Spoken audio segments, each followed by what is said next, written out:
t'es une pionnière dans la création de contenu sur Twitch, YouTube, Instagram, TikTok plus récemment, Twitter, t'es vraiment partout. Tu es entrepreneuse, artiste, créatrice de contenu, tu fais beaucoup de choses. Hein. J'en fais des choses, c'est vrai, vu comme ça, ouais. En 2013, tu commences sous le pseudo de T3. Ouais, c'est vrai. Avec un let's play où tu captures un shiny. Let's play de l'époque, voilà, avec la qualité de l'époque aussi. Ouais. Ah oui. Et filmé avec un iPhone 4. Hein. Ouais. Ah oui. La Nintendo DS filmée avec l'iPhone 4.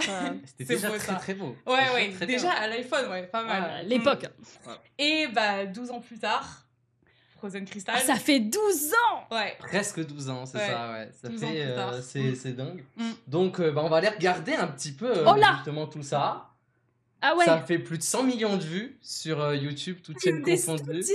Eh oui. Oh là. Il y a plus d'un million d'abonnés, toutes chaînes confondues aussi. Toutes chaînes confondues. 460K follow sur TikTok, 270 000 sur Insta, 165 000 sur Twitch. C'est énorme. Ouais, c'est énorme. C'est vrai que quand tu regardes des chiffres comme ça, tu te dis, waouh, c'est big en vrai. C'est vrai. Mais tu vois, ça me fait rire parce qu'il y a marqué 1 million d'abonnés, donc toutes chaînes confondues, parce que c'est vraiment le running gag de ma chaîne. Je n'ai jamais atteint sur YouTube les 1 million d'abonnés. Le fameux 1 million. Je suis montée à 986 000. Ok, super close. Et ensuite, ça descend, parce que voilà, c'est le temps qui passe, etc. Donc, je pense être la seule personne qui a presque eu 1 million, mais qui ne les aura jamais. Un jour. Peut-être. Un jour. C'est jamais. Un goal. Oui. C'est vrai. C'est vrai. Et donc, avant de commencer, est-ce que tu veux te présenter ? Oui, je peux faire ça. C'est dur de se présenter quand on n'a pas l'habitude en vrai. Du coup, je suis donc Marie Frozen Crystal. Je préfère Marie parce que j'aime pas les pseudos qui sont trop longs. Donc naturellement, j'en ai choisi un à 4 syllabes. Voilà. Mais du coup, les gens m'appellent Marie parce que c'est très simple, c'est mon prénom, c'est plus simple comme ça. Et oui, je me suis lancée sur les réseaux sociaux à l'époque, vraiment à l'époque. Je me suis dit pourquoi pas essayer de streamer. C'était l'époque de... Vous connaissez peut-être la plateforme qui s'appelle Eclipsia. Ah oui, ouais. Ça date un petit peu, c'était même pas Twitch, c'était Dailymotion à l'époque et tout. Et je me suis dit, je joue aux jeux vidéo, j'aime bien parler, personne m'écoute d'habitude, pourquoi pas juste jouer aux jeux vidéo, parler, peut-être il y a des gens qui voudront m'écouter. Et au final, ça a été un petit peu le cas. Et c'est vrai que tous les créateurs de contenu essayent un petit peu de faire ça. Je me suis dit, tiens, si je fais des streams, pourquoi pas en faire des vidéos, pourquoi pas faire des posts sur les réseaux sociaux. Donc je suis allée un petit peu partout. Et principalement, c'est vrai que je suis quelqu'un qui a deux opposés. J'adore jouer aux jeux vidéo. Ma vie entière, c'est World of Warcraft. Vous connaissez ? Oui. Vous êtes familier. Ça vous parle ? Et sinon, j'aime aussi beaucoup juste filmer des choses, prendre des photos, être dehors. J'essaye d'être photographe, de faire des belles photos, de faire des trucs dehors, etc. Donc, c'est un petit peu mes deux antipodes. Je suis quelqu'un qui aime être chez moi, mais en même temps, j'aime bien sortir et juste... avoir un espèce de bon message que la vie est sympa, c'est bien de rester chez soi, c'est bien d'être dehors aussi. Du coup, j'en ai fait des choses au fil du temps, mais pas mal, hein. Ça se résume pas trop. Juste, je suis là et j'essaye de faire en sorte que les gens soient contents et de faire du contenu sympathique. C'est beau. Le commencement, c'est ton enfance. C'est quoi l'enfance de Marie ? Oh waouh ! En fait, tu n'en parles jamais. C'est quoi ton enfance ? Est-ce que t'étais aventurière, rêveuse, déjà geek Ah, c'est vrai que j'en parle pas souvent. Parce que en soi, c'est pas un truc. Si ça vient pas dans une conversation, je vais pas. Ça fait très mégalo d'un coup, juste de dire tiens, quand j'étais jeune, j'ai vu. J'étais comme ça. Justement, on est là pour débunker tout ça. Moi, j'ai une enfance qui est liée au fait que j'ai commencé le streaming parce qu'en fait, je suis fille de militaire. Enfin, mon beau-père, c'est mon père pour moi, et du coup, il est militaire, donc on a été mutés tous les 3 ans. À des endroits différents d'Europe, partout en France. On est allé en Espagne, en Angleterre et tout. Donc, j'ai toujours déménagé tous les 2-3 ans. Je suis jamais restée vraiment plus de 3 ans au même endroit de toute ma vie. Et du coup, j'étais toujours la petite nouvelle à l'école, la petite nouvelle qui arrive au milieu de l'année ou qui arrive alors que tout le monde se connaît déjà et tout. Donc, j'ai toujours été la meuf un peu bizarre dans son coin qu'on connaît pas. Quand on est petit... Les gens nouveaux ne sont jamais acceptés. Je sais pas, moi en tout cas, ça a toujours été mon cas. Et donc, j'ai jamais vraiment eu de gens à qui parler quand j'étais petite en grandissant. Et c'est pour ça que je me suis dit, mais j'aime bien raconter ma vie. C'est quand même très fun de raconter sa vie. Clairement. Et dans le fond, quand t'as pas de cercle d'amis à qui raconter ta vie et tout, bah tu te dis bon bah j'écrivais beaucoup des journaux intimes, donc je me parlais à moi-même, et donc je suis devenue très douée à parler à moi-même. Et quand le streaming a commencé à émerger et tout, et que je voyais plein de gens qui juste monologuaient pendant 5 heures, je me suis dit mais c'est parfait. Mais c'est pour moi. Tu monologues et il y a une possibilité pour que les gens te répondent. Et du coup bah je me suis lancée là-dedans parce que je trouvais ça très sympa d'avoir juste des personnes qui s'intéressent à ce que tu as à dire. Ton rapport à la créativité. Déjà, justement, tu parlais de photographier, filmer, créer, partager. Est-ce que tu avais déjà ce truc-là quand tu étais enfant? Ah, toujours. C'est vrai que je me considère comme une artiste. Je sais pas à quel moment tu peux dire que tu es un artiste, une artiste. C'est pas vraiment un titre officiel. Personne peut le définir en vrai. Hein. C'est quelque chose de vachement personnel. C'est personnel. Donc, personnellement, je me considère comme une artiste parce que ma mère est une artiste aussi. C'est quelqu'un qui a toujours voulu créer plein de trucs et tout. Et elle est plus dans la couture, ce genre de choses et tout. Mais elle s'arrête jamais de créer des trucs. Et elle m'a un petit peu transmis ça. Parce que je trouve que c'est un état d'esprit. Soit on l'a, soit on l'a pas. Mais quand t'as l'état d'esprit, t'as envie de créer plein de choses et t'as envie de juste... Moi, j'aime bien mettre des marques dans le monde, même si elles servent à rien. Juste, tu prends des photos, t'écris des choses, tu crées du contenu et tout. Et c'est quelque part, c'est ancré, t'as fait quelque chose. Et je trouve qu'il y a... C'est une belle valeur à avoir, et je trouve que tout ce que j'ai fait au fur et à mesure, que ce soit les photos, les trucs que j'ai écrits, les trucs que j'ai vécus, le fait d'avoir ça qui est inscrit, ça t'apporte quelque chose, même si c'est rien. Mais j'aime bien l'idée. J'ai toujours été très artistique, je dessine beaucoup, je dessinais beaucoup, je prenais beaucoup de photos et tout. Et c'est vraiment quelque chose que j'ai toujours aimé. Ça fait un peu partie de moi, Bah, tu nous parlais justement de la scolarité. Comment elle s'est passée ta scolarité dans l'ensemble? Oh, c'était un enfer. Est-ce que vraiment il y a des gens qui ont eu une bonne scolarité? C'est compliqué, globalement. Il y a toujours un moment compliqué, je pense. Je rallume mon chat. Je vois plus. Ah non, parce que là, mais vous arrivez à lire ça? Moi, je suis aveugle. Mais vous arrivez à lire on est un petit peu plus proche d'habitude, mais c'est chaud là. Ah ouais, non, là, je vois. Il faut savoir que le setup ici est de 5 écrans. Du coup, 5 écrans, ils ont. On peut peut-être augmenter. Moi, je suis à 150% de zoom sur mon chat. Mais j'ai pas besoin de lunettes. Hein. Mais donc, voilà, la scolarité, comme tu dis, je suis d'accord, c'est un truc qu'on a tous mal vécu au moins sur une période. Je pense qu'on en tire tous du positif et du négatif d'une scolarité. J'ai l'impression que la plupart des gens qui passent beaucoup de temps sur Internet ont passé une mauvaise scolarité. C'est vrai, Internet, c'est beaucoup un refuge, je suis d'accord. J'arrive à me rendre compte que tous ceux qui passent beaucoup de temps sur Twitch, sur les jeux et tout, en général, leur adolescence, la scolarité, ça a jamais été fou. Et moi, en tout cas, ça a été mon cas. C'est vrai que je me suis réfugiée sur Internet parce que le vrai monde était vraiment pas fou pour moi. Et là, on m'a dit quand j'étais ado, je me souviens, les adultes, ils me disaient oui, tu vas voir, c'est les meilleures années de ta vie, le lycée et tout, franchement, de tes 15 à 20 ans, c'est vraiment les meilleures années de ta vie. Mais que nenni! Mais pas du tout! Ça a été infâme. Et là, franchement, on pourrait me donner de l'argent, je n'y retournerais pas. Mais du coup, t'as fait quoi comme parcours? Tu t'es arrêté où dans tes études? Alors, j'ai fait... donc, quand j'avais 15 ans, j'ai déménagé en Angleterre, du coup, avec mon beau-père et tout. Et donc, j'ai fait mon bac, la fin de mon lycée et mon bac là-bas. Donc, j'ai fait un bac international, ça s'appelle l'IB. International Baccalaureate. So fancy comme bac. So fancy. J'ai pas passé le bac en France et c'était 10 fois plus facile parce qu'en Angleterre, c'est un parcours différent. Tu peux choisir tes matières et tous les Anglais de base qui font le bac de base, ils choisissent 3 matières. Ok, trop bien. Vraiment, et ça peut être vraiment genre psychologie, sport et art, quoi. Vraiment, tu peux choisir ce que tu veux. Et l'IB, c'était un petit peu plus poussé. Il en fallait 6, attention, le double. C'était exceptionnel. Mais pour une Française, c'était que dalle. En France, tu dois taper toutes les matières, les trucs que tu détestes. Mais oui, de fou.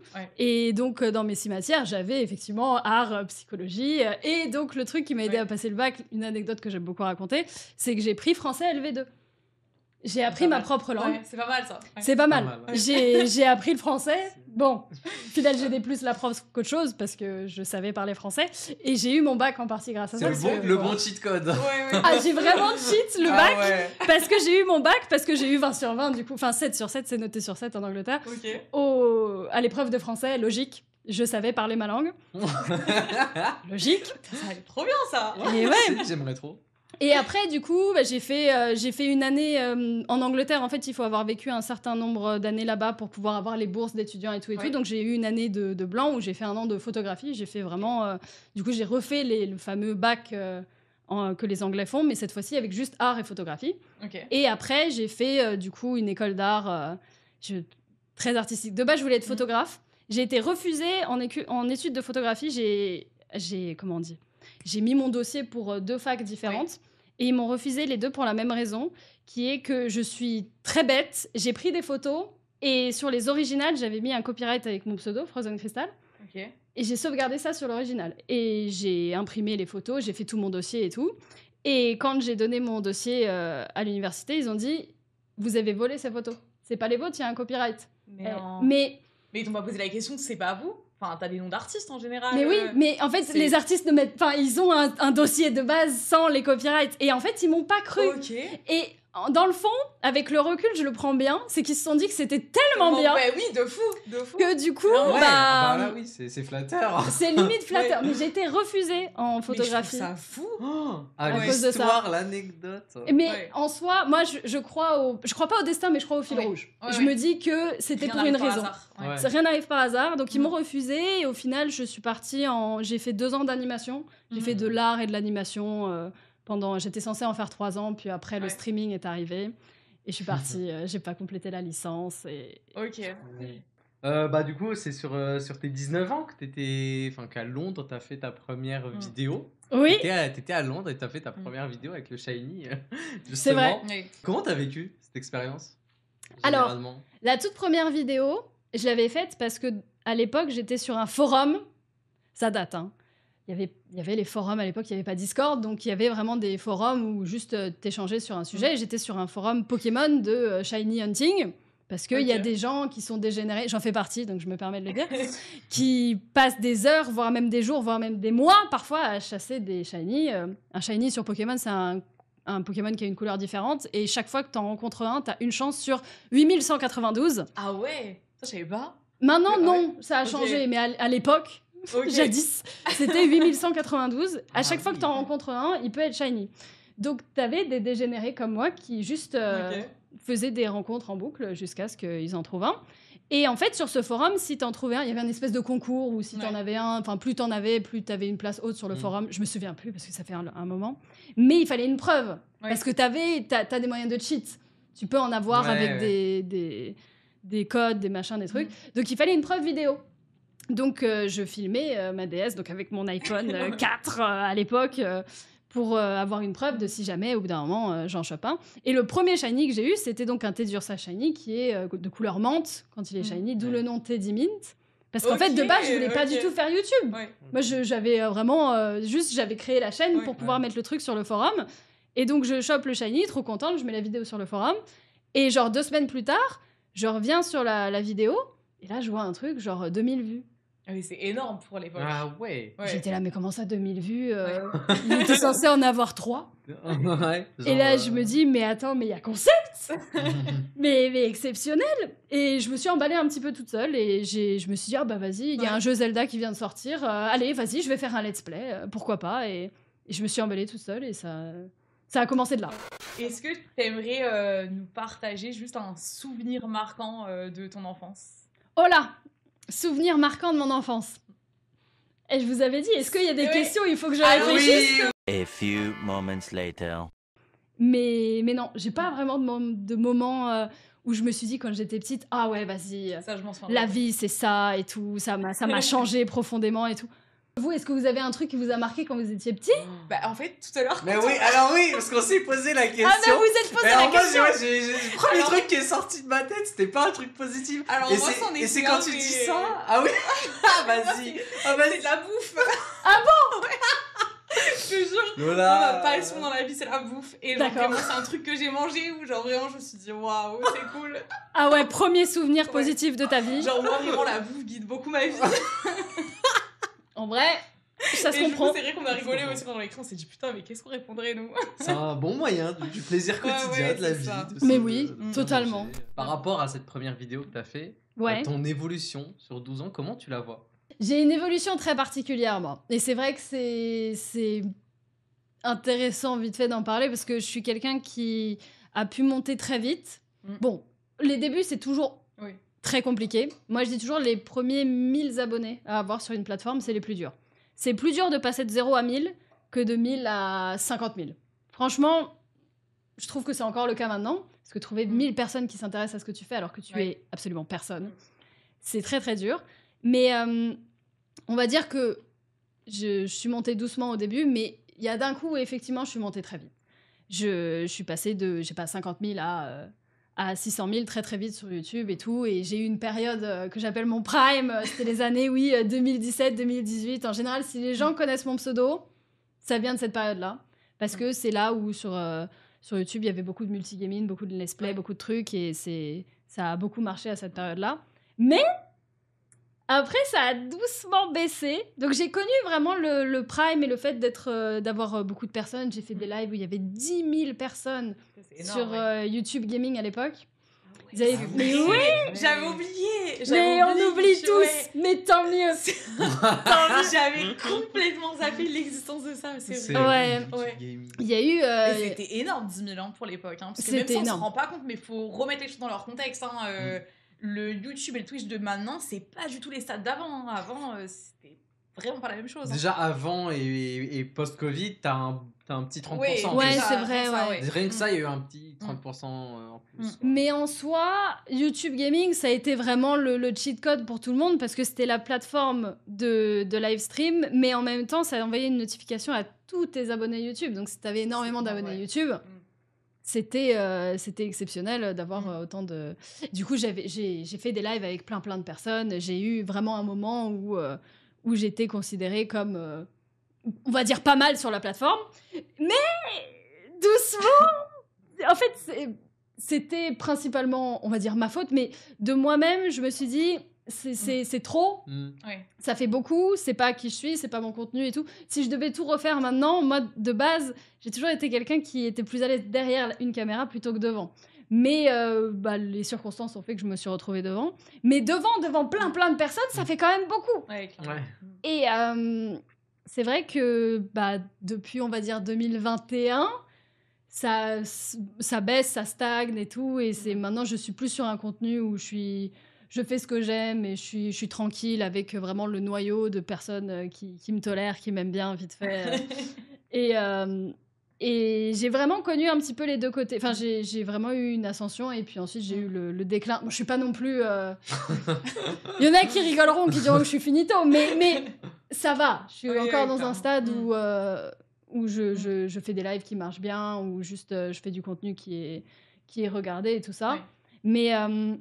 ouais, j'ai eu une carrière un petit peu... Enfin, une carrière. Ouais, on va dire une carrière un peu atypique parce que je suis passée un petit peu par tous les stades et... Ouais, en fait, en 2014, tu t'es lancée sur Twitch. Ça a été hyper rapide. En vrai, t'as eu de l'attrait pour du live assez rapidement. Au final, c'est complètement différent. En vrai, Twitch et YouTube, c'est pas du tout le même type de contenu. C'est pas du tout pareil. C'est vraiment... infiniment différent, il n'y a rien de commun avec, à part le fait que ça soit de la création de contenu, mais c'est fou quoi. Et qu'est-ce qui t'a poussé justement à te lancer sur Twitch et à te diversifier ? Pour le coup, en fait, YouTube, j'avais fait pas mal de petits trucs, mais vraiment des petits let's play, histoire de dire à droite à gauche et tout. Mais quand j'ai vraiment commencé, c'était avec le stream. C'est vrai, j'ai vraiment commencé en faisant des lives. Mais en fait, avant Twitch, avant 2014 Twitch, il y a eu 2 plateformes. J'ai commencé Twitch en même temps un petit peu que YouTube en 2013 sur donc Eclipsia. Il y a une personne qui a voulu que je fasse partie de ça, WebTV, qui était sur la Gaming Room, donc pareil, une autre plateforme de Dailymotion, vraiment de nulle part. Et donc je me suis créé un petit peu ma petite communauté là-dessus, sur ces 2 plateformes. Et quand j'ai débarqué sur Twitch, j'ai pas débarqué de nulle part. Et c'est vrai que donc en 2014, je débarque, je fais quelques streams, ça se passe bien et tout, et j'ai eu la chance d'avoir mon partenariat à Twitch assez vite, mais c'était à l'époque, donc j'ai eu un call Skype mais non. Avec quelqu'un de Twitch. Alors que maintenant c'est de l'abattage. Maintenant tout est automatique. Non, j'ai vraiment eu un call en mode oui, bon, c'est bon, les stats et tout, machin, bon bah ok, ça peut passer. Folie. Vraiment, c'est vrai que quand j'ai débarqué, j'avais déjà une base solide, on va dire. Mais le stream, c'est direct ce que j'ai adoré. Je dis toujours que Twitch, c'est la maison, parce que les streams, c'est vraiment ce que j'aime bien faire. C'est très différent, les deux. Donc, tu te commences, c'était Jimin 3. Après, c'est K-Min. Il a trouvé le K-Min. Vous avez trouvé. On a dit qu'on avait vu des vidéos. Ils en ont regardé. Donc, Frozen KO. Frozen Crystal, Fallen Crystal, Fire Crystal, c'est qui m'arrive aussi. Ouais, c'est vrai ça. Ouais. Elle est là, on se voit, elle change forme sur les pseudos. J'ai eu beaucoup de pseudos, c'est vrai. En fait, j'essaie toujours d'avoir un y dans mon pseudo, parce qu'il y a un Y dans mon pseudo, dans mon prénom, forcément. Mais il y a eu un moment où non, Frozen Chaos, c'est vrai qu'il n'y a pas de Y. C'est juste, j'avais un furet à l'époque qui s'appelait Chaos, et c'était toute ma vie. Du coup, j'ai mis son prénom dans mon pseudo. Et après, du coup, il y a eu Frozen Crystal, qui vient de base de... Vraiment, j'ai piqué le pseudo, c'est terrible. J'ai volé ce pseudo alors que c'est... Enfin, je l'ai pas volé. C'est juste qu'il y a un photographe, je sais même pas s'il existe encore, s'il fait encore des photos. C'est quelqu'un d'exceptionnel qui fait des très très belles photos de nature et tout, qui sont magnifiques, qui s'appelle Cristal de Givre. C'est son pseudonyme, c'est son site internet. Et moi, j'étais fan de lui quand j'étais adolescente. Je trouvais ses photos magnifiques, je voulais faire pareil. Et je me suis dit, waouh, Cristal de Givre, stylé. Vas-y, je vais m'appeler Frozen Crystal, la meuf sans aucune originalité, mais j'avais 15 ans. On a déjà un peu parlé de tout ça, ta période intense, ton prime, comme tu dis. 2017-2018, jusque 2020. Donc, tu fais à ce moment-là beaucoup de collabs, beaucoup de concepts, de trends, de partenariats, notamment avec Doom, Spritz, Sora, les fameux Furious Jumper. Excusez-moi si j'ai mal prononcé un nom. C'est ça. Non, Kosuke, plutôt. Kosuke, pardon. Mais oui. Ah, vous avez les principaux, Et pourquoi t'as arrêté cette période? Est-ce que c'est la force des choses qui a fait ça s'est passé comment Je pense que c'est un peu la force des choses, C'est vrai que c'est... Il y a des personnes avec qui tu t'entends bien, avec qui tu fais plein de trucs, et puis soit, au bout d'un moment, la vie... La vie fait que ça nous sépare ou quoi que ce soit d'autres événements qui fait que tu ne veux plus entendre parler de ces personnes. Mais non, effectivement, il y a eu le fameux groupe avec donc Sora et Fritz. Les deux s'appellent Maxime. Je m'appelle Marie, du coup c'était les 3M. D'accord. C'est toujours les 3M, hein. On s'entend très bien, on s'envoie des messages très régulièrement et tout. C'est juste que on a tous les trois pris un chemin assez différent. Moi, je suis maintenant beaucoup plus sur Twitch. Et... il y en a un d'entre eux qui a... Sora, il a explosé, c'est devenu quelqu'un d'exceptionnel. Je vous recommande de regarder ce qu'il fait si vous aimez le contenu YouTube. Il fait vraiment toutes les vidéos YouTube de fou, grosses productions, des concepts incroyables et tout, que tu ne peux pas faire si tu n'as pas de budget, parce que c'est des trucs exceptionnels. Et Fritz, lui, il est plus dans la... Lui, comme moi, il a plein de chaînes, mais lui, il les alimente tous. Je sais pas comment il fait. Il arrive à faire, 4 vidéos par jour. Je ne sais pas par quel miracle. Je sais pas comment il survit. Je lui dis ça régulièrement. Hein. Est-ce que tu dors? Est-ce que tu vis? Comment fais-tu pour vivre? Et donc on a tous les trois pris des chemins un petit peu différents et les choses font que... En fait, les gens sur Internet, ils se disent que si tu collabores avec quelqu'un, tu es lié avec pour la vie. Ouais, c'est vrai. Et si tu fais plus de contenu avec eux, parce qu'on en parle tous les jours. Hein, on en parle tous les jours. Si tu fais plus de contenu avec eux, c'est qu'il y a un problème. Mais pas forcément. Parfois, oui. Oui, parfois. Mais parfois, juste non. C'est juste que la vie fait que on prend des directions différentes. Tout le monde est occupé. Et justement, cette période, elle a été assez forte et enrichissante, je pense, pour toi. Et qu'est-ce que tu en retires aujourd'hui de cette période? Et est-ce que ça t'a fait vraiment grandir et évoluer sur ton contenu que tu peux faire aujourd'hui? Pas forcément, parce que c'était un contenu différent. C'est vraiment des choses différentes et tout. C'est très très fun de travailler en groupe, d'avoir des gens avec qui tu fais des trucs, de planifier des tournages, tout ça et tout. Mais c'est aussi très bien d'être seul avec soi-même, tranquille, de planifier ses propres choses. Moi, c'est totalement différent. Ça m'a pas enrichi, c'était juste quelque chose que je faisais. C'était une période de ma vie où c'était un petit peu différent et j'en tire que des bons souvenirs. Pour le coup, c'était exceptionnel. C'est quoi pour toi un bon concept? Mais pour toi, personnellement. La recette d'un bon concept. En fait, ça dépend. Je donne que des réponses vagues, c'est terrible. Mais il y a une communauté pour tout sur YouTube. Un bon concept, il y en a qui te diront, c'est un truc avec une grosse production. C'est un truc forcément avec plein de gens, où tu vas faire le concept du moment et tout. Il y a un moment où c'était les cache-cache et il y a eu vraiment la grande période cache-cache. Les gens, ils louaient des trucs de fou, des aquariums, des salles de cinéma, des machins, des trucs. Ils privatisaient tout pour faire un cache-cache dedans et tout. Ça, c'est un super bon concept. Mais,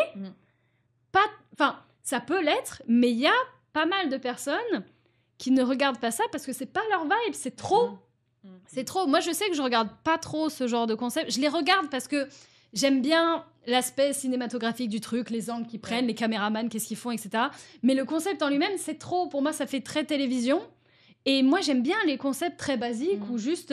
moi, j'adore les vlogs. Ouais. J'adore les vlogs. Les gens qui racontent leur vie. Ah, aujourd'hui, je vais aller faire machin. Vas-y, je vais aller je sais pas quoi. Je vais aller acheter un truc. Et puis après, je vais boire un verre avec des amis, tout ça. Ça me détend. Et pourtant, c'est extrêmement basique. C'est vraiment... Bah, c'est le plus simple, le vlog. Hein. Bon, après, dans le montage, c'est complexe, mais... Et ça dépend comment tu montes le truc. Il y en a qui sont vraiment en mode... des cuts. Ouais, il y en a pour qui c'est très violent. Et il y en a, t'as l'impression d'être sur FaceTime avec eux. Et moi, j'adore cette vibe. Mais je sais pas si c'est parce que je suis plus vieille ou c'est parce que j'en sais rien. Mais moi, c'est des choses que je préfère. Et il y a des gens qui vont adorer les grosses productions. Donc pour moi, il n'y a pas de concept parfait parce qu'il y a une audience pour tout. Il y a vraiment des gens qui vont tout regarder. Bah, du coup, ça vient sur le sujet qu'on voulait évoquer juste après, de la culture aujourd'hui des réseaux sociaux qui est dans toujours plus. T'as l'impression qu'il n'y a plus aucune limite en fait.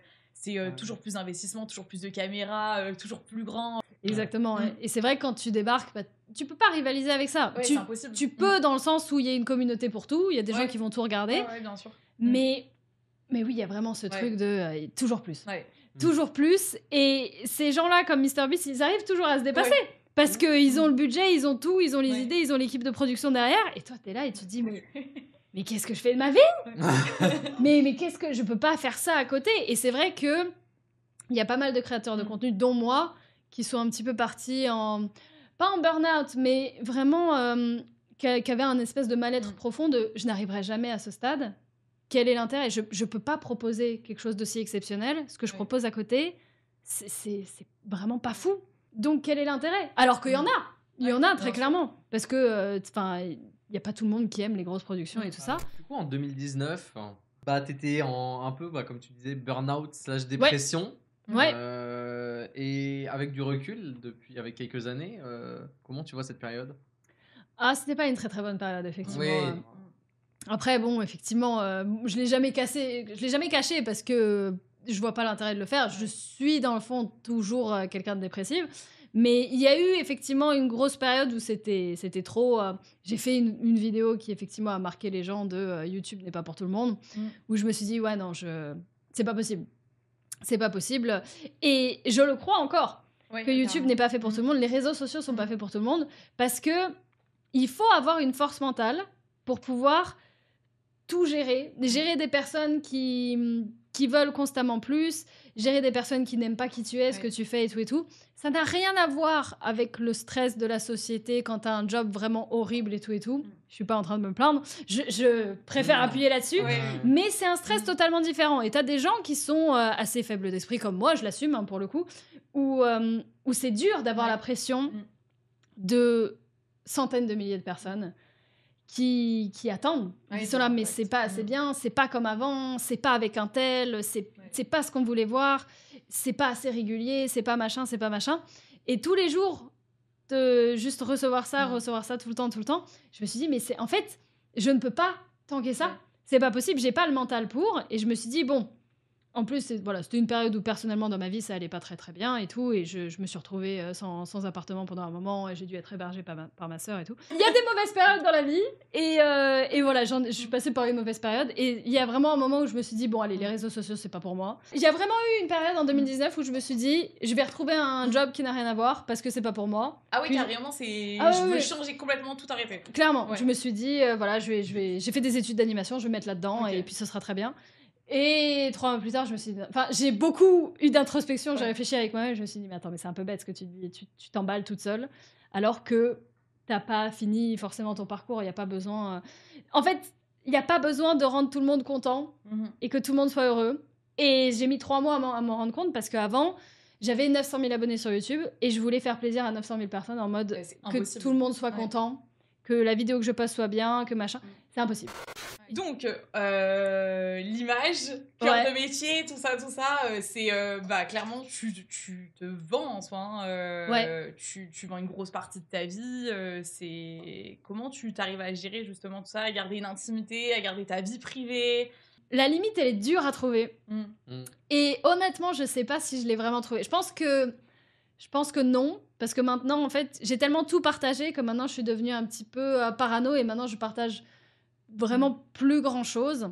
Mais il y a une limite qui est au milieu, où juste c'est sympa de raconter sa vie, tout ça, et de faire des choses, mais sans en dire trop. Là, je suis au stade où je dis quasiment plus rien. Ouais, et je trouve ça... C'est discret sur ta vie privée. Hein. Je trouve ça dommage parce qu'avant, c'est vrai que je mettais tout sur Instagram, je mettais des stories de tout et rien et tout. Mais encore une fois, le fait d'avoir reçu beaucoup de messages qui disaient mais on s'en tape en fait. Est-ce qu'on s'en tape de sa vie? Quand est-ce que tu fais le contenu, la vidéo, le live et tout et tout? C'est fou. Wow. Et j'ai été vachement affectée par ça. Et c'est vrai que dans les dernières années, là, ça doit faire 4 ans que j'ose plus trop poster des choses de ma vie basique et tout. Alors que tout le monde, le noyau de ma communauté, ils sont là, mes meufs. Mais... Juste, mais des trucs, qu'est-ce qu'on s'en fout, raconte ta vie, au pire les gens sont pas contents. Mais la ligne est très dure à trouver. Par rapport à ta communauté, c'est vrai, on sent vraiment une communauté, une des plus bienveillantes qu'on a pu voir chez quelqu'un qui fait de la création de contenu. C'est vrai. Et est-ce que tu te comment tu te rends compte de ça? Est-ce que tu te réalises vraiment? Tu peux pas trop réaliser. C'est pas quantifiable. C'est ça. En fait, c'est dur de comparer les communautés avec les communautés d'autres personnes. Parce que tu vas pas non plus passer trop de temps à regarder le contenu d'autres personnes au point de regarder à quel point la communauté est bienveillante. Je le sais pour les amis que je suis et tout, vraiment les lives que je suis parce que c'est des amis à moi et du coup je passe du temps et je vois les communautés, les gens qui parlent dans leur chat, etc. Mais moi, je me suis rendu compte vite que j'avais quand même, je vais pas trop le dire, sinon ils vont être contents. Mais j'ai quand même des gens vachement sympas. J'avoue que, en fait, je retiens tellement le négatif. Et quand il y a 2% de négatif, je le vis tellement mal que au final, j'ai vraiment 98% de positif. Il y a des gens pour qui c'est 50-50. Et quand tu le vis mal, qu'il y ait 2% de négatif, les 98% de positifs le sont limite encore plus. Donc c'est vrai que j'ai des gens qui sont vraiment très très sympas. Encore une fois, je le dis avec des pincettes, mais bref. Mais c'est dur d'avoir une communauté... Enfin, se forger une communauté, déjà, c'est dur. Et ensuite, il faut que la communauté te corresponde et que ce soit des gens qui sont sympas et tout. Et j'avoue, j'ai beaucoup de chance. Je sais pas comment ça se fait. Comment est-ce que tu te crées une communauté bienveillante? C'est une très bonne question. Parce que je sais comment se créer une communauté, mais alors une communauté bienveillante, c'est un petit peu du hasard. Je pense que c'est ce que tu reflètes. Les gens, ils disent, t'as la communauté que tu mérites. Ouais, bien sûr. Donc peut-être, mais sinon, non, j'avoue que... je le réalise, effectivement. Personnellement et dans ton contenu, qu'est-ce que ça représente? Et les jeux vidéo plus largement. WoW, c'est très particulier pour moi en termes de contenu, entre guillemets, parce que ce jeu, c'est toute ma vie. C'est vraiment... Je suis rentrée dedans il y a 12 ans, à peu près, Mist of Pandaria, donc c'est il y a 12 ans maintenant. Et je n'ai jamais lâché le jeu. J'ai rencontré quasiment, franchement, 80% des gens que je connais sur ce jeu. Les meilleures personnes de ma vie, je les ai rencontrées sur ce jeu. Alors que c'est un jeu vidéo, hein, vraiment. Non, mais c'est fou. Hein. Et c'est incroyable à quel point tu peux passer 12 heures par jour dessus et avoir l'impression de pas avoir assez joué. Tu peux toujours faire plus. Et donc, dans ma vie personnelle, ça a une énorme place. En ce moment, c'est vraiment 80% de ma vie. C'est hallucinant. Je suis tout le temps dessus. C'est un échappatoire, on va dire, à la vie. T'as beaucoup de passion, donc t'as les animaux, la nature, la photo, le dessin, l'écriture, l'espace, l'apéro, bien sûr, aussi. Incroyable. Oui, très bonne. Voilà. C'est vrai. Dans ta vie, tu te positionnes comment avec ton travail? Tu intègres tout directement à ton taf là-dessus, justement? J'essaye, ouais. Ouais, t'essayes de tout lier directement. En fait, tant qu'à faire, j'essaye de tout lier, parce que sinon, il n'y a pas assez de temps pour tout faire. Et tant qu'à faire, si t'aimes bien quelque chose et que ton travail, c'est de montrer qui tu es, toi-même, ce que t'aimes bien, bah autant le montrer. Quand tu découvres quelque chose, que t'aimes bien un truc, ou juste que c'est une de tes passions.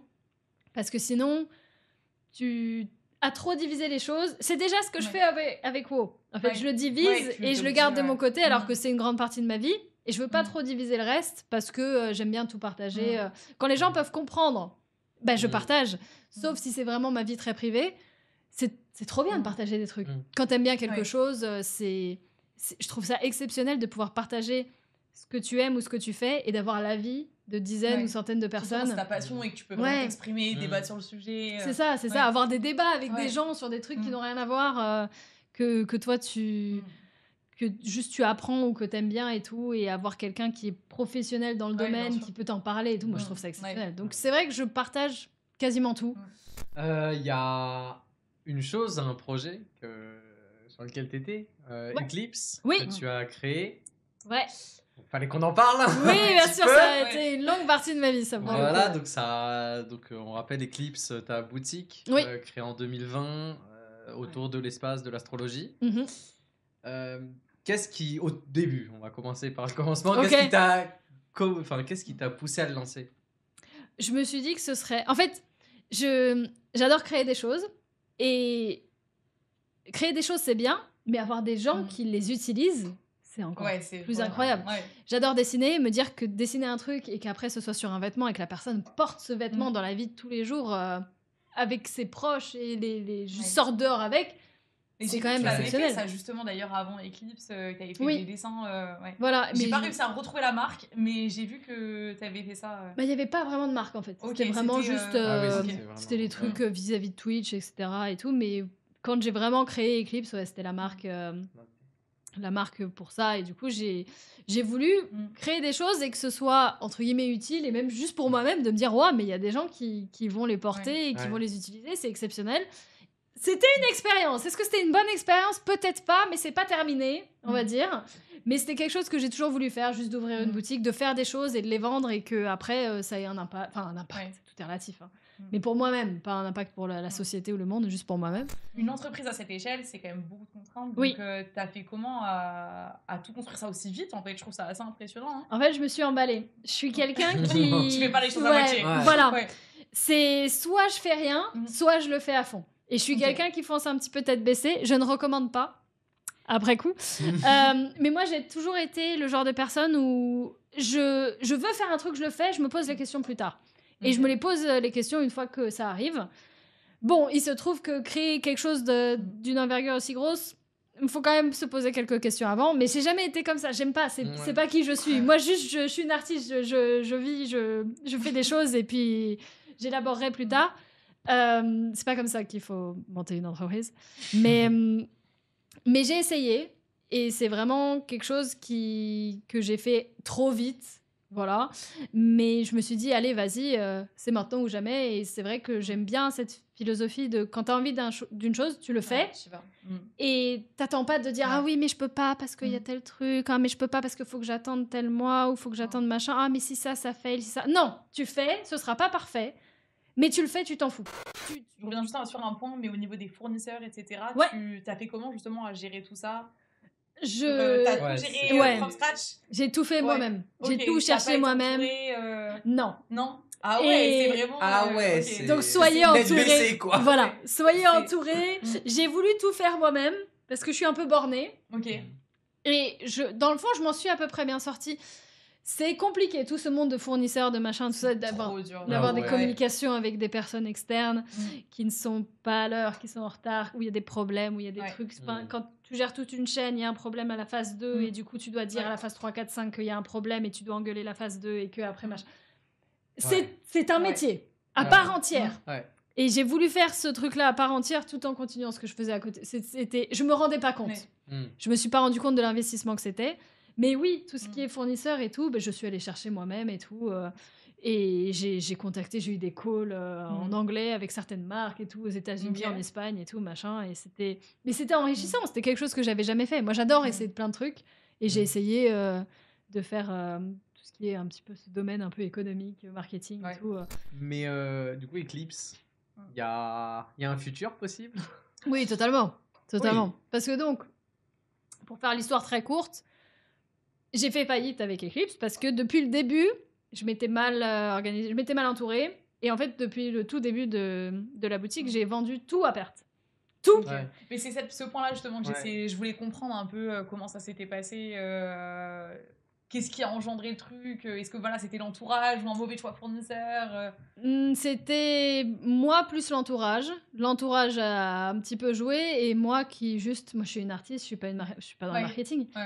Moi, et aussi un petit peu juste la pression externe de la communauté qui te dit c'est trop cher. C'est trop cher, je comprends pas pourquoi c'est aussi cher. Alors que par exemple, j'ai fait des bougies et les bougies, au début, je les faisais moi-même et au bout d'un moment, c'était très très long. Les faire tout seul, très très long. Au bout d'un moment, je les ai fait faire par un fournisseur qui était à Grasse, pas très loin d'ici, la capitale du parfum. Bien sûr. Donc, ça aurait pu être des bougies faites un petit peu n'importe où, juste un peu n'importe quoi. Mais non, c'était Grasse, capitale du parfum, quelque chose d'exceptionnel. Vraiment, je suis allée voir l'entreprise, j'ai visité, c'était vraiment tout ce qu'il fallait. C'était bio, c'était éco-responsable, c'était tout ce qui était exceptionnel. Donc, c'était très cher. Made in France, bio, éco-responsable. Déjà, quand c'est Made in France, tu sais déjà que ça va payer cher. C'est le triple du prix. Et du coup, c'était très cher pour moi. Et en fait, je les vendais donc très cher pour les gens, ce qui en fait n'était pas cher du tout. Mais les gens, ils ont l'habitude de ce qui coûte rien. C'est ça. Et du coup, ils me disaient, mais c'est trop cher pour nous. J'ai essayé de mettre les trucs le moins cher possible. Et au final, c'était pas très très cher. Donc ça passait, sauf que j'avais pas pris en compte la TVA, l'URSSAF, le machin, tous les trucs qui tombent derrière. Et en fait, ça tombe un an après, tout ça. C'est ça. Donc je sais pas. Moi, et personne m'avait prévenu. Donc moi, je faisais mes trucs et tout se passait bien. Et puis d'un coup, tout m'est tombé dessus et c'était des sommes incommensurables. Et là, avec du recul, tu dirais sur l'aventure Eclipse, c'est quoi qui t'a fait le plus apprendre sur toi-même? Qu'est-ce que tu garderais vraiment ancré en toi? Faut bien s'entourer. Faut bien s'entourer. Sans aller dans trop de détails, faut pas forcément travailler avec la famille parce que c'est la famille, sans aller dans trop de détails. Mais tu peux pas tout faire tout seul. Et c'est vraiment ce que j'ai voulu faire toute ma vie. Je me suis dit, j'ai pas besoin d'aide parce que dans le fond, je peux tout faire tout seul, je peux m'intéresser à tout, mais il y a pas le temps. Et oui, tu peux t'y intéresser, mais t'as pas les compétences. S'y intéresser, c'est bien. Mais c'est bien d'être entouré de gens compétents, pas forcément d'être vraiment 25 personnes. Mais si tu as un projet comme ça, si tu veux lancer un projet, il faut pas non plus y aller trop vite et il faut être entouré des bonnes personnes. Là, ça fait plus de 2 ans que tu streams beaucoup, tu es plus sur Twitch aujourd'hui. Et est-ce que ça correspond mieux aujourd'hui à ta personnalité? Est-ce que tu te retrouves plus dans ce contenu? Ou est-ce que YouTube, ça te manque un peu? Tu te dis, j'aimerais bien essayer de m'y reconsacrer. Un peu des deux. C'est vrai. J'ai toujours dit que Twitch, c'était la maison. Parce que t'as vraiment un feeling d'être chez toi quand tu streams. Je sais pas comment dire, parce que t'as les personnes qui sont là, avec qui tu discutes souvent et tout, et t'as vraiment l'interaction qui donne ce feeling d'être chez soi. Je dis toujours Twitch, c'est la maison. Mais c'est vrai que YouTube, c'est sympa. C'est sympa. J'ai beaucoup changé de registre sur YouTube et tout, et dernièrement, dans les 4 dernières années, ce que je faisais sur YouTube, ça n'avait rien à voir avec le gaming. C'était vraiment juste tout ce qui était vlog, photographie, etc. Et c'est... Dans le fond, c'est quelque chose qui me manque pas mal, que j'ai pas fait depuis un moment, parce que c'était pas... Ça plaisait moins. Quand tu t'es fait connaître par le gaming, les gens, ils vont attendre du gaming. Et il y en a qui ont très bien fait la transition et qui ont dit « Oh non, mais c'est très sympa ce que tu fais maintenant et tout. » Mais la plupart étaient un petit peu là en mode « Bon, c'est sympa tes photos, mais... » c'est quand les jeux vidéo, quoi. Mais dans le fond, c'est vraiment quelque chose que j'ai adoré faire.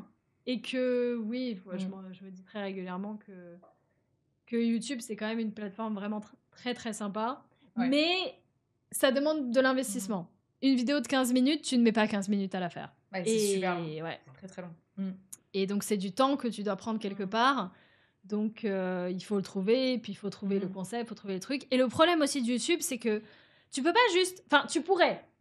Mais dans le fond, dans ma tête, tu peux pas juste poster une vidéo comme ça en mode « Eh voilà, je suis allée là, voilà, regardez un vlog. » Et les gens, ils vont être là « Ok, maintenant. » T'as rien posté depuis 2 ans. Waouh, une vidéo, maintenant. La suite, le planning, s'il te plaît. Quand, maintenant, pourquoi? Et je peux pas juste poster un truc à l'arrache, même si dans le fond, je pourrais. Mais c'est vrai que les 2 plateformes sont très sympas. Elles ont toutes les 2 des points attrayants et tout par rapport à l'autre. Et oui, dans le fond, c'est vrai que YouTube, ça a été une grande plateforme pour moi. Mais là, ça fait peut-être plus de 2 ans maintenant qu'il n'y a plus grand-chose dessus. Mais c'est pas une porte fermée. J'ai jamais dit j'arrête. Comment tu vois ça? Là, dans le monde de nos jours, de la création de contenu, de la diversification, partout. C'est compliqué en fait, parce que maintenant il y a trop de réseaux sociaux. C'est trop T'as trop de trucs. Ah ouais. Et en fait, c'est l'enfer.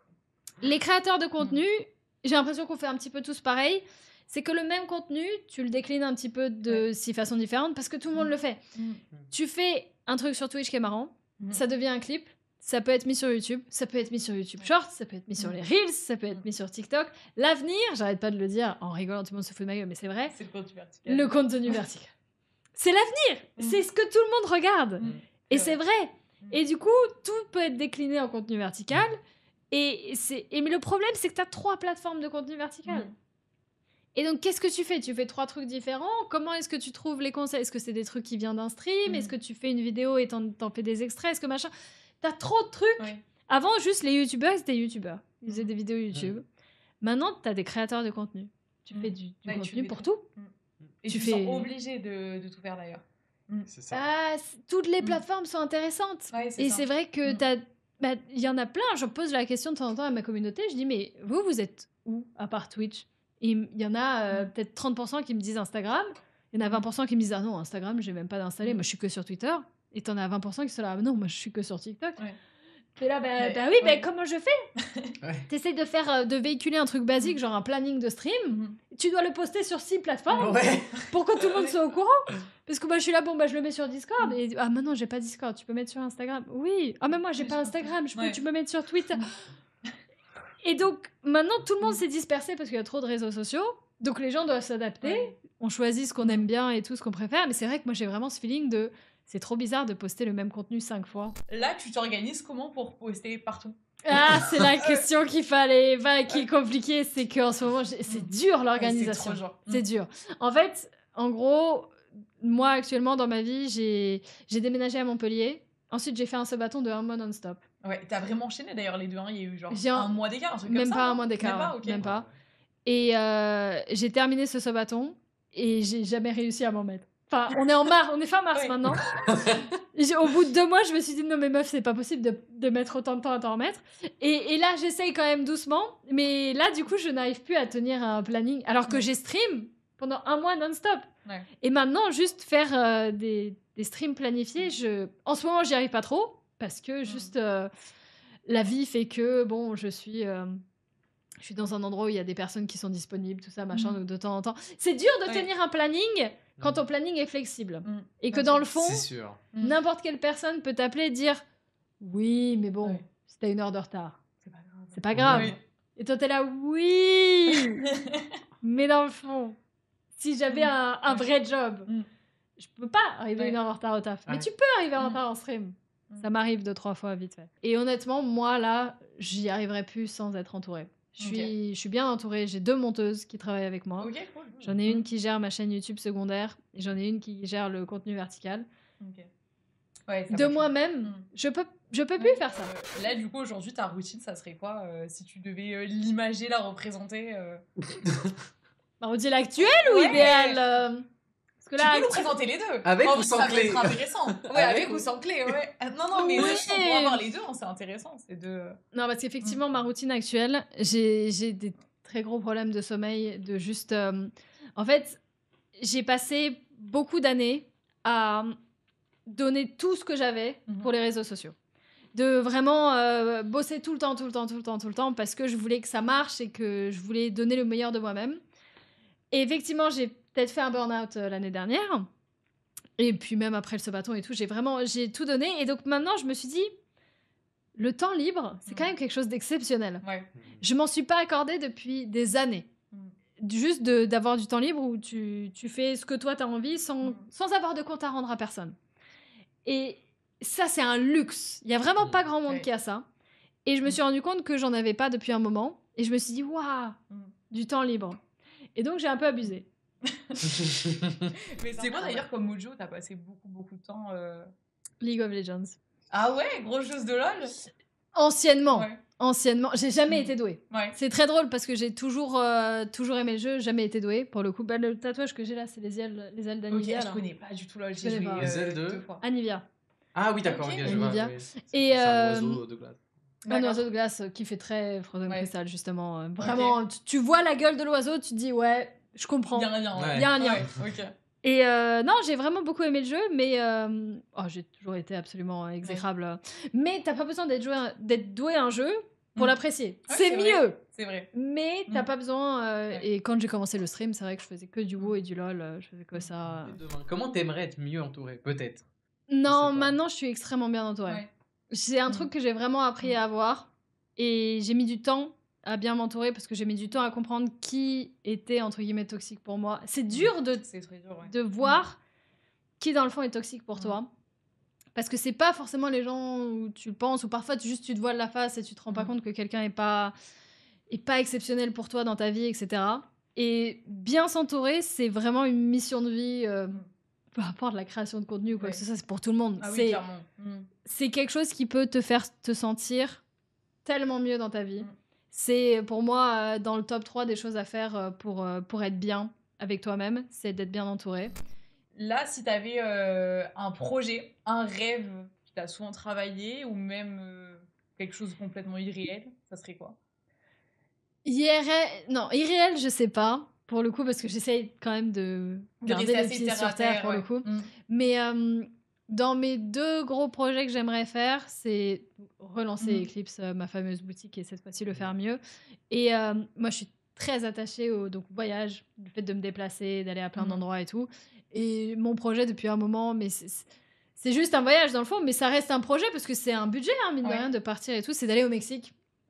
Du coup, avec mon ami avec qui on fait notre podcast tous les jeudis soirs, la fameuse parenthèse du jeudi soir, on rigole parce que du coup, moi j'ai toujours la même playlist, ça fait 3 ans qu'on fait ce podcast, ça fait 3 ans qu'il y a la même playlist de 1h10.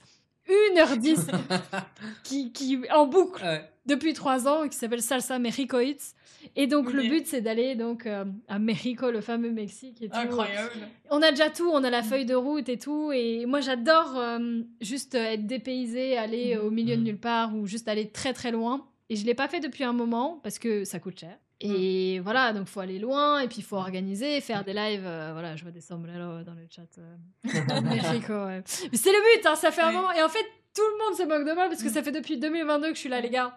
Mexico, 2023, c'est devenu 2025 et maintenant c'est 2024 puis 2025. Mais cette année, j'y crois. La parenthèse du jeudi que tu fais avec Youno, c'est un concept qui est arrivé comment? C'est vrai que c'est un concept intéressant et que vous arrivez à faire perdurer depuis un moment. Ouais, c'est vrai. Et qui marche bien. Ça va faire 3 ans. Du coup, là, on va faire les 3 ans dans 2 semaines là, de la parenthèse. Et justement, je disais tout à l'heure que quand tu crées un concept, faut pas forcément directement te dire « Ah, ça va être un concept et on va faire ça genre pendant 1 an, une vidéo toutes les semaines, etc. » machin. La parenthèse, ça a été l'extrême inverse de ça. C'est juste Youno et moi. Donc, Youno, c'est ma monteuse, celle qui bosse avec moi depuis 5 ans. Et j'ai vu qu'elle faisait des streams aussi. Et je me suis dit, bah tiens, ce serait rigolo qu'on fasse un stream ensemble un de ces soirs. T'es dispo quand? Elle m'a dit, jeudi. Ça te dit, on fait un stream jeudi? Et je me suis dit, bah tiens, pourquoi pas? Vas-y, jeudi, 18h jusqu'à 21h. Et on a fait ça. Et puis on s'est dit, c'était sympa, on fait ça jeudi prochain.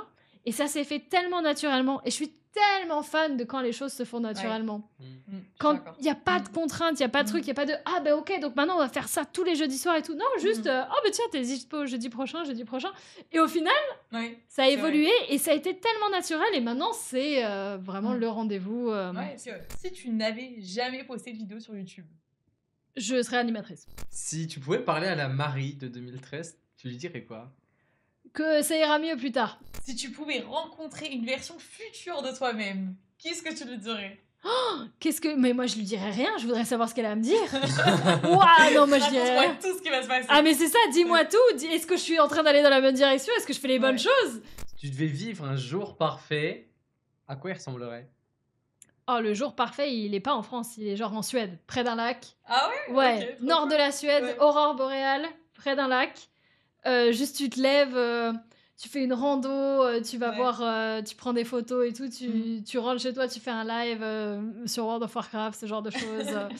Et juste, moi, pas le jour idéal, mais la vie idéale, c'est dans ce contexte-là. T'es bien entouré, après tu fais une soirée avec tes potes et tout. Va savoir pourquoi t'es au milieu de nulle part dans la Suède, mais ils habitent tous à côté. Et tu peux jouer à WoW aussi. Tu joues à WoW parce que t'as la fibre. Tu coupes le jeu. Mais en pleine montagne. Ah, mais oui, vraiment, en plein milieu de nulle part. Et après, tu coupes le jeu, il y a tous tes potes qui sont chez toi, tu fais un barbecue, tu bois l'apéro et tout. Et non, mais la vie de rêve, ça n'existe pas. Si tu devais manger le même plat tous les jours, ça serait lequel? Pâte au pesto. Anecdote, c'est pas bien. pour ton corps. Ah ouais, ok. Ah, il n'y a pas assez de protéines, il n'y a pas assez de vitamines et tout. Ça m'a... Ah oui, ouais, vraiment. J'ai dû prendre beaucoup de compléments alimentaires parce que justement, j'ai beaucoup fait de la merde à manger que des pâtes au pesto. Mais c'est exceptionnel, hein. Mais il faut plus de choses avec les pâtes au pesto parce que sans protéines, sans fer, sans rien, sans vitamines, ton corps dépérit. Si tu devais consacrer ta vie à une seule de tes passions, ça serait laquelle? Ah, je pense que ce serait quand même le stream. J'allais dire la photo, là, genre d'instinct, mais faire que ça, non. Ouais. Non, le stream et les jeux vidéo, c'est trop important pour moi. Et justement, si tu pouvais vivre dans un univers de jeux vidéo, ça serait lequel? Ah, ce serait pas beau, non. Non. Tu meurs un peu souvent. Ouais, tu meurs un peu souvent, ouais. Puis de toutes les formes possibles, c'est... puis les ah ouais, non, clairement. Moi, il me faudrait un truc giga chill, genre Animal Crossing. Ouais. C'est un peu le RP de la vie, quoi, mais... Tu travailles, en fait. Hein. Tu travailles, ouais. Tu farmes pour rembourser ton prêt de ta maison, mais... Au moins, c'est calme. Ouais. Pas trop envie d'aller dans genre Elden Ring ou Dark Souls, quoi. Ah, okay. Si t'avais un pouvoir, ça serait lequel? Téléportation, je pense. Je sais pas. J'hésite entre téléportation ou remonter le temps. Mais c'est un de ces deux trucs-là. Soit se téléporter, soit jouer avec le temps. En fait, jouer avec le temps, c'est toujours compliqué. Bah, c'est dur. Parce qu'au final, tu joues de façon infinie. Voilà, c'est ça. Et du coup, en général, avant, je disais jouer avec le temps, mais ça te donne trop de responsabilités. Parce que imagine pouvoir remonter le temps et pas régler tous les problèmes. Donc, ou alors juste figer le temps, tu vois. Figer le temps, comme ça, tu figes un peu le temps, tu vas chercher des trucs à la banque ou quoi que ce soit. Enfin, non, je rigole, évidemment. mais oui, enfin, tout ce qui est remonter le temps, de base, avant, je disais ça en mode, comme ça, t'as les numéros du loto, tu remontes le temps, tu les as, mais si t'as ce pouvoir, mais va faire des trucs bien dans le passé. Et moi, j'ai pas le mental, pas les épaules pour changer le passé. Donc, se téléporter, c'est pas mal aussi. Ouais, c'est vrai. Moi, ça serait pas dormir. Ah ouais? Ouais, ça serait de pas dormir. Je trouve ça génial. Genre, en vrai, j'avoue, c'est pas mal. Ouais, j'ai vraiment cette sensation, moi, que dormir, c'est perdre ton temps, tu vois. Ouais, c'est vrai. Je suis d'accord. Je trouve ça hyper frustrant de dormir. Je dors très peu, d'ailleurs. Et je pense que c'est pour ça aussi. Savoir ce qui est juste, je dirais. Avec du recul, je dirais ça, je crois. Savoir ce qui est juste? Ouais. Enfin, avoir la certitude de ce qui est juste. Ah. Parce que bon, la justice, tout ça. C'est relatif. Ouais, c'est relatif. Le savoir, dans le concept même de savoir. Ah, c'est pas mal, ça aussi. C'est noble, j'avoue, comme pouvoir avoir. J'avoue. Pour finir, si tu devais résumer cette interview... Exceptionnel. Ouais, vous êtes incroyable. Non, mais attends, première interview que je fais, toutes les questions sont superbes, je bois l'apéro en même temps, on est bien, il y a de la fumée de temps en temps qui nous étouffe la gueule, c'est parfait.